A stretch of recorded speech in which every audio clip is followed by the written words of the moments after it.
오늘 하루도 많이 힘드셨죠? 여러분들 각자의 방에서 각자의 삶의 무게를 짊어진 하루를 마무리하고 계실 것 같은데요. 불 켜진 밤은 오늘도 잠 못 들고 불이 켜져 있을 방에 계실 분들을 위해서 컨텐츠를 진행을 해보려고 합니다. 세상은 여러분께 뭔가를 계속 꺼내가려고 하지만 불 켜진 방은 여러분들의 마음에 뭔가 채워줄 수 있는 그런 컨텐츠를 이어가 보도록 하겠습니다. 첫 에피소드는 홀로 깨어 계실 밤에 맞는 작품 중 골라봤습니다. 컨택트입니다. 여러분은 이 우주에 혼자 계신 것 같은 그런 느낌을 받으신 적이 있으실까요? 사람들이 굉장히 많은 공간 속에서 활동을 하다가 결국은 밤에는 나 혼자 있는 나의 방으로 돌아오기 마련인데요. 그럴 때 나를 진정 이해해주고 내 마음을 알 것 같은, 나와 연결된 사람이 없는 것 같다라는 느낌을 받을 때 누구든지 있을 것 같아요. 우리는 정녕 이 우주 속에서 혼자 살아가야 될 존재들인가에 대한 질문은 옛날부터 많이 있었을 것 같은데, 이 하늘의 별을 보면서, 무한한 우주를 보면서 비슷한 생각을 했을 그런 천문학자가 있습니다. 바로 코스모스라는 책으로 유명한 칼 세이건입니다. 그 유시민 작가는 홀로 무인도에 갇혔을 때 단 한 권의 책만 가져갈 수 있다면은 바로 이 칼 세이건의 코스모스를 가져가겠다라고 이야기하신 적이 있는데요. 이 칼 세이건이 쓴 SF 소설이 한 권 있습니다. 콘택트라는 소설이고요. 이 소설을 가지고 로버트 저메키스가 연출한 1997년작 콘택트, 이 영화 살펴보면서 혼자 있는 나, 우주와 나, 그리고 연결에 대해서 한번 이야기 나눠보시죠. 시골에서 아버지와 살아가고 있는 소녀 엘리, 취미는 햄 라디오를 통한 단파 교신이고요. 멀리 있는 누군가와 대화를 하는 것을 즐거워합니다. 이번에는 처음으로 주변 지역이 아닌 멀리 있는 펜사콜라에 있는 사람까지 교신에 성공을 하고, 엘리는 기쁜 마음으로 벽에 걸려있는 커다란 지도에다가 압정을 받고 빨간색 끈으로 그 길이를 연결합니다. 이 영화 제목대로 이 연결의 테마가 이후로 진행이 되는데요. 꼬마 엘리는 이제 자기 전에 아빠랑 대화를 해요. 다음번에는 뉴욕까지도 닿을 수 있을까요? 그렇다면 엄마에게도 닿을 수 있을까요? 라고 꼬마 엘리가 묻자 아버지는 아무리 큰 무전기를 가져와도 그건 안 되겠구나 라고 이렇게 이야기를 합니다. 엘리가 연결에 대한 열망이 왜 큰지에 대한 이유가 나오는 거죠. 엘리는 더 큰 무전기가 있어야겠어 라면서 바로 다음 샷으로 넘어가면 성인이 된 조디 포스터, 성인 엘리 박사가 나옵니다. 세티 프로젝트는 우주의 지적 생명체를 연구하는 프로젝트, 실제 프로젝트인데요. 이 프로젝트를 엘리가 같이 참가하고 있고, 여기에 캡틴은 드럼린이라는 과학자예요. 이 인물을, 드럼린을 중심으로 이 세티 프로젝트가 돈만 들고 결국은 성공하지 못할 프로젝트다, 너의 인생을 낭비하는 프로젝트다라는 비판을 엘리는 받게 돼요. 그런 상황에서 신학자인 팔머 존스라는 잘생긴 청년을 만나게 됩니다. 그는 이제 엘리 앞에 앉으면서 그녀와 세티 프로젝트에 대해서 관심을 보입니다. 그리고 드럼린을 인터뷰할 수 있느냐, 뭐 이렇게 이야기를 해요. 그리고 나서 이제 엘리가 다음 화요일에 드럼린이 파티에 옵니다라는 이야기를 듣고, 이 파티 현장에서 이 팔머는 드럼린을 만납니다. 그리고 나서 드럼린이 계속 돈만 내는 연구에 대해서 신경 쓰는 모습을 보고 따끔하게 한마디 합니다. 과학이라는 것은 진리에 다가가는 것, 그게 진짜 과학 아니겠느냐라는 질문이었는데요. 그 모습을 보고 엘리는 뭔가 마음의 흔들림을 느낍니다. 과학을 통해서 진리로 다가가려고 하는 게 엘리였고, 어떤 종교적인 물음을 통해서 진리로 다가가려고 하는 그런 팔머, 그런 두 부분이 만난 것이죠. 그래서 그 모습에 반한 엘리가 팔머 하룻밤을 보냅니다. 그날 밤에 팔머는 어떤 고백 같은 거래요. 그 신앙으로 치면 간증이라고 하죠. 내가 어떤 공간에, 허허벌판에 누워서 처음으로 그때 내가 혼자가 아님을 느꼈어요. 신이었죠 라고 이렇게 이야기를 합니다. 팔머 역시 엘리처럼 누군가와 신과의 연결을 통해서 내가 혼자가 아니다 라는 것을 확인받으려고 하는 인물입니다. 그런데 이렇게 팔머가 다가가도 엘리는 왠지 잠자리에서 벌떡 일어나더니 그 자리를 벗어나요. 그녀가 왜 이렇게 누군가의 연결을 꺼리느냐라는 이유가 바로 다음 장면에 나오는데요. 아버지마저 어린 시절에 돌아가십니다. 어린 시절에 어머니와 아버지마저 잃자 누군가와 이렇게 정서적으로 연결되어 있고, 그 연결이 끊어지는 데에 대한 두려움 때문에 다시 연결을 꺼려하는 것이죠. 그래서 그녀는 돌아가신 아버지와 어머니 대신에 그런 미지와 어떤 존재와 닿으려고 하는 그런 모습을 보입니다. 엘리는 팔머 존스의 구애를 거절하고 대신에 과학적 연구인 세티 프로젝트에 굉장히 집중을 하는데, 말 그대로 우주에서 언제 연락이 올지 아무도 모르기 때문에 이런 돈이 안 되는 과학에 투자할 투자자는 없었습니다. 그래서 엘리는 직접 발로 뛰어서 여기저기 프레젠테이션을 하면서 직접 투자자를 모읍니다. 그래도 쉽게 모아지지 않고 어느 날 한 인터뷰장에서 엘리는 굉장히 열정적으로 자신의 프로젝트에 대해서 이야기를 하게 되고, CCTV로 그 장면을 지켜보고 있던 누군가, 괴짜 CEO라고 불리는 헤든 인더스트리라는 그룹의 CEO였죠. 그 헤든이 그녀에게 투자금을 주기로 합니다. 그리고 드디어 엘리는 안테나 하나가 아닌 수많은 안테나들 앞에 앉아서 외계의 신호를 기다립니다. 그렇게 시간이 흐르고 팔머는 어느새 종교 전문가로 활동을 합니다. 그리고 이제 팔머가 TV쇼에 나와서 인터뷰를 하는 장면이 나옵니다. 과학이 많이 발전을 했는데 과학은 인간을 과연 행복하게 만들었습니까? 라는 질문을 던지죠. 말 그대로 우리가 이렇게 각자의 방에서 유튜브를 보고 인터넷과 쇼핑을 하고 이렇게 세상은 편해졌는데 누구보다 인간은 단절을 느낀다 라는 이야기를 합니다. 이 메시지 역시 전파를 타고 우주 밖으로 이렇게 메시지처럼 뻗쳐나가는 장면이 나오는데요. 그 전파에 응답이라도 하듯 안테나 앞에 앉아있는 엘리의 귀에 갑자기 신호가 들어옵니다. 그녀는 갑자기 신호를 느끼고 헤드셋을 벗어 던지고 자신의 연구소를 향해서 차를 급하게 몹니다. 이 신호는 베가성에서 온 신호로 굉장히 인위적인, 그러니까 자연계에서 발생한 별에서 온 잡음이 아니라는 것을 파악을 합니다. 그러자 국방부 백악관 등등에서 이제 헬기와 여러 가지 것들을 타고 이 연구소로 사람들이 들이닥치고요. 이 연구소를 마치 장악해 나가듯이 엘리를 배제시키고 그 사람들이 주도적으로 이 연구를 따내가려고 해요. 그런데 이제 엘리가 전문가이기 때문에 엘리는 이 프로젝트에 계속 붙어있게 되고, 엘리는 이 신호가 단순히 소수라는 2, 3, 5 이렇게 숫자 신호가 아닌 거기에 어떤 데이터, 영상 데이터가 들어있다는 걸 발견합니다. 영상 데이터를 정리해서 확대해 보니까 그것은 베를린 올림픽 개막 선언을 하는 히틀러 연설의 영상이었고요. 이 영상을 다시 한번 또 정리를 해보자 여기는 그냥 영상이 아니라 어떤 지도, 수많은 데이터가 쓰여 있는 지도라는 것이 밝혀집니다. 희한했던 것은 이 정사각형 모양의 각각의 지도들은 이렇게 3장씩은 각각 붙지만 정사각형 4개를 모아서 하나의 정사각형으로 이렇게 매핑을 해보려고 하니까 4개는 안 모아지는 이상한 모양의 지도였죠. 그렇게 연구가 막혀 있을 때쯤 엘리에게 돈을 투자한 헤든 인더스트리의 CEO 헤든이 자신의 집이자 그리고 자신의 이동수단인 개인 비행기로 그녀를 부릅니다. 그리고 나서 이 헤든은 굉장히 괴짜이자 천재인 그런 사람으로 나오는데요. 엘리한테 한 가지 힌트를 줍니다. 지구인들의 사고방식으로 생각을 하면 안 된다. 베가에서 온 신호는 베가인들의 사고방식으로 생각을 해야 된다. 그리고 나서 세계를 3차원으로 접어서 그것을 하나의 면으로 만듭니다. 그러자 비로소 그때 그 정보가 이어져서 읽히게 됩니다.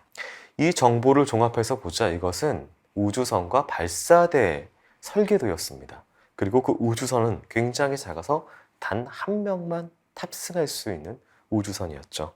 이렇게 이 우주선에 누가 탑승을 하느냐, 누가 지구인이 대표가 되느냐 이런 관련된 위원회가 또 열리고, 그것 때문에 엘리와 팔머는 다시 만나게 됩니다. 팔머는 종교 지도자였기 때문에요. 각 인종별 그리고 종교별 각각의 대표자들이 모여서 위원회를 구성을 하게 돼요. 팔머는 한 리세션장에서 엘리와 다시 만나게 되고 그녀를 밖으로 데리고 나가서 중요한 질문을 하나 합니다. 배경에는 미국의 상징이라고 할 수 있죠. 워싱턴 기념탑, 하늘을 향해서 높이 솟아있는 오벨리스크가 보입니다. 그러니까 신적인 존재를 상징하는 그런 느낌이었던 것 같아요. 엘리와 팔머는 신에 대해서 논쟁을 하게 됩니다. 엘리는 결국 과학자의 입장으로서 신의 존재에 대해서 과학적 입증이 안 되기 때문에 부정을 하는 말을 하고요. 팔머는 엘리에게 이런 질문을 합니다. 엘리, 당신은 당신의 아버지를 정말 사랑했습니까? 라고 얘기를 하니까 엘리는 무척이나요 라고 대답을 합니다. 그러자 팔머는 증명해 보세요라고 얘기를 합니다. 그러자 엘리는 아무 말도 할 수가 없게 되죠. 결국은 이런 태도 때문에 계속해서 이어져서 팔먼은 이 위원회장에서 엘리에게 당신은 신의 존재를 믿습니까? 라는 질문을 합니다. 엘리는 결국은 자신의 신념에 따라서 대답을 하지 않고 팔먼은 신의 존재를 믿고 있지 않는 사람을 인간의 대표로 그곳에 보낼 수는 없습니다. 그리고 당시 대다수 사람들은 신의 존재를 믿고 있었던 이 영화의 배경이 97년이니까 지금보다 종교를 믿는 인구는 많았겠죠. 그래서 인류의 대표를 뽑는데 신을 믿지 않는 엘리는 탈락을 하게 되고요. 앞에서 세티 프로젝트를 주도했던 그 드럼린이라는 인물이 나왔다고 했잖아요. 이 드럼린은 굉장히 간사한 인물이기 때문에 사람들의 입맛에 맞는 대답을 해줍니다. 뭐 우리와 인간과 신과 어쩌고 저쩌고 이야기를 하고 결국은 드럼린이 인간의 대표가 돼서 그 우주선에 탑승을 하게 됩니다. 그런데 시험 발사 가동을 하고 있는 사이에 어떤 장면이 나오냐면은 앞에 씬에서 굉장히 광신도로 나왔던 인물이 하나 있어요. 그러니까 종교적 원칙주의자라고 해야 되나요?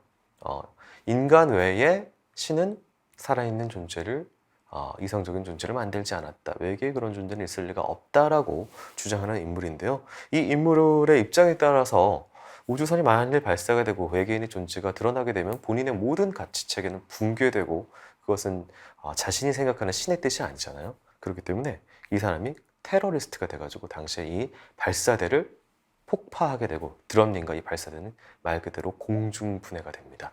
그리고 이 프로젝트는 말 그대로 엎어질 위기에 처합니다.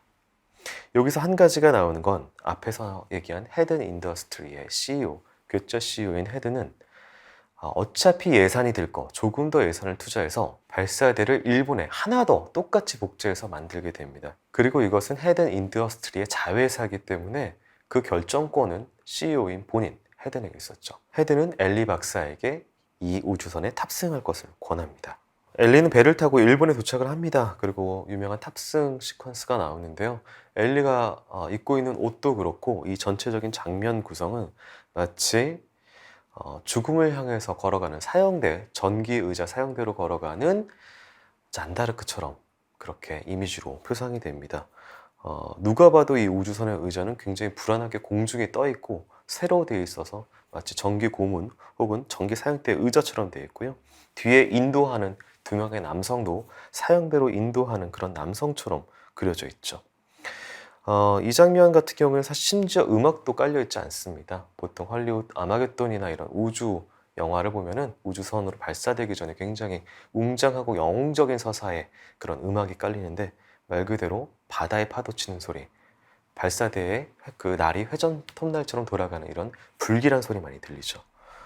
이 장면이 이렇게 그려진 이유는 발사대의 구조와 우주선의 구조와도 연결이 되어 있는데요. 발사대는 이렇게 원형의 여러 개의 모양이 원형이 빙빙빙빙 돌아가는 그런 모양이 나오고요. 그리고 우주선은 작은 원, 그 작은 원이 이 발사대 안으로 이렇게 들어가는 식의 그리고 여기서 발사가 이루어지는 식으로 구성이 되어 있습니다. 말 그대로 저는 이것을 그 난자 속으로 들어가는 정자 혹은 자궁 속으로 들어가는 잉태된 태아 이렇게 좀 읽었는데요. 말 그대로 죽음의 이미지, 부활을 통해서 새로운 잉태, 존재가 되는 구원자의 이미지로 이 장면을 좀 그린 것 같아요. 엘리는 결국은 이 탄생의 순간 우주로 그리고 본인만의 경험의 세계로 빠지게 됩니다. 결국 엘리가 우주에서 본 것은 무엇이었는지 그리고 이후에 지구인들에게 어떤 메시지가 전해질지 이 이유는 영화 컨택트를 통해서 직접 확인하시면 되겠습니다. 줄거리가 사실 또 옛날 영화이기 때문에 거의 후반부까지 이야기를 드리긴 했지만 그래도 결말 부분은 좀 빼고 이야기를 하는 게 여러분들이 직접 또 작품도 찾아보고 또 이해 폭을 넓힐 수 있을 것 같아서 뺐습니다. 대신에 3개의 키워드를 통해서 이 작품을 조금 더 깊게 한번 살펴보도록 할게요. 네, 첫 번째 키워드는 엘리입니다. 엘리 같은 경우에는 누군가의 감정적인 연결을 꺼려하면서 또 한편으로는 누군가와 연결되기 위해서 그렇게 신호를 찾아서 헤매는 인물로 나오는데요. 왜 그렇게 움직일까에 대해서 중요한 앞부분의 장면이 나와요. 초반부에 이제 아버지가 돌아가시는 장면인데요. 아버지와 함께 외계의 별을 보기 위해서 망원경을 놓고 있다가 아버지가 소리가 없습니다. 불러도. 그리고 나서 쨍그랑 단지 깨지는 소리가 나고 엘리가 2층 파우치에서 밑으로 내려가 가지고 계단으로 이렇게 걸어 내려갑니다. 그러자 깨진 단지와 팝콘이 바닥에 흩어져 있는 게 보이고요. 아버지가 쓰러져 있는 건 엘리가 흔드는 장면이 나옵니다. 엘리는 아버지를 보고 신고를 하기 위해서 열심히 뛰어가는 장면이 나오는데요. 이 장면이 굉장히 흥미로웠던 것은 이 장면에 아버지가 사망하는 장면임에도 불구하고 아버지의 얼굴이 단 한 컷도 나오지 않습니다. 말 그대로 꼬마 엘리만 나오는 장면인데요. 정말로 이 순간부터 엘리는 이 세계에 혼자 남아서 고립된 존재다라는 것을 아버지를 한 번도 등장시키지 않음으로써 보여주게 되고요. 이 이후에 꼬마 엘리가 취하는 태도가 굉장히 인상적인데요. 장례식장에서 이제 신부님이 엘리를 향해서 지금은 이해하기 힘들겠지만 왜 일어났는지 모르는 일도 있단다. 그것은 신의 뜻이겠거니 생각을 해야 돼. 라고 이야기를 합니다. 그에 대해서 꼬마 엘리는 제가 1층 화장실 선반에 더 많은 약을 가져다 놨어야 됐어요. 아버지가 빨리 약을 가지러 갔다면 아버지는 살 수도 있었겠죠. 라고 이렇게 이야기를 합니다. 말 그대로 굉장히 자기가 이해할 수 없는 일에 대해서 과학적인 그런 답을 구하는 이후로 이제 과학자로서의 답을 찾아나가는 그런 모습이 보이는데요. 이 이후에 영화는 과학 그리고 객관성으로 상징되는 그 과학과 그리고 주관성으로 상징되는 그 신성, 영혼 그런 문제로 양분돼서 진행이 됩니다. 엘리가 선택한 건 객관성의 세계였죠. 그런데 한편 또 엘리가 굉장히 특이한 거는 다른 과학자들하고 달리 진리를 추구한다는 거예요. 그러니까 말 그대로 꼬마 엘리의 방에는 아이답게 굉장히 많은 동물들이 벽에 걸려 있는데 그 동물들 사이로 굉장히 눈에 띄는 동물이 하나 있습니다. 바로 엘리 침대 맡에 붙어 있는 유니콘인데요. 말 그대로 가상의 동물이죠.